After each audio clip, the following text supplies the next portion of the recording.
ხელისუფლება ჰიბრიდული სიმინდის პროგრამით დაზარალებულ ფერმერებს დახმარების მოლოდინში ისევ უპასუხოდ ტოვებს. ამერიკული მარცვლოვანი კულტურის ცუდი მოსავლის შემდეგ ათასობით გლეხი პრეზიდენტისაგან დაპირებულ კომპენსაციებს დღემდე უშედეგოდ ელის. ხელისუფლების მოწყალების ცდაში კი ფერმერებმა შესაძლოა საბანკო სესხების უზრუნველყოფის ქვეშ ჩადებული ქონებაც დაკარგონ. ვითხოვთ ჩამოგზავნეთ ბატონი მერაბიშვილი და გაგცეს პასუხი.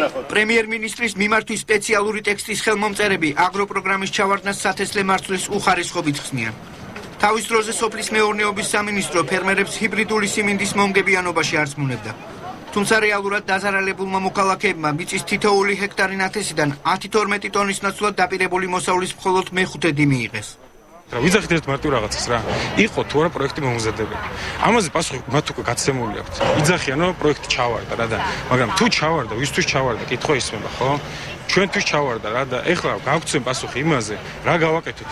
ადამიანებისთვის იქნა სახელმწიფოს მხრიდან გაწეული დახმარება. იმისთვის რომ ჩვენ დაუბრუნდეთ პირვანდელ მდგომარეობას და არ ვიყოთ გამოუვალ მდგომარეობაში, როგორც ვართ დღეს. ძალიან კარგი პროგრამა იყო სიმინდის და არის პროგრამა, იმიტომ რომ უმეტეს შემთხვევაში ძალიან მაგრად გაამართა. ამ განცხადების შემდეგ მიხეილ სააკაშვილმა მალევე აღიარა, რომ ამერიკული სიმინდის საცდელი პროგრამა ბევრისთვის წარუმატებელი აღმოჩნდა და დაზარალებულებს სახელმწიფო კომპენსაციას დაჰპირდა. სოფლის მეურნეობის სამინისტროში პრეზიდენტის დანაპირები დღეს უკვე აღარ ახსოვთ. აცხადებენ, რომ ექსპერიმენტული სიმინდის მოსავალი გამოუცდელობის გამო ფერმერების მხოლოდ მცირე ნაწილმა ვერ მიიღო. სათესლე მასალა, რომელიც იყიდა ორმა მეზობელმა და ერთმა მოიყვანა კარგი მოსავალი და მეორე ვერ მოიყვანა, ხალხსახად შეგვიძლია ვთქვათ, რომ ერთმა ადამიანმა დაიცვა სრული აგროტექნოლოგიური ვადა, ხოლო შემდეგ მეორე ადამიანმა ეს ვერ გააკეთა.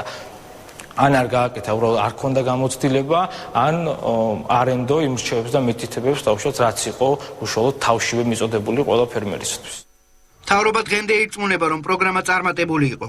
რეალურად კი ზაზა გოროზიას უწყებამ შედეგად ის მიიღო, რომ ჰიბრიდული სიმინდი ექსპორტზე დაგეგმილი 100-ის ნაცვლად მხოლოდ 2 ტონა გაიყიდა.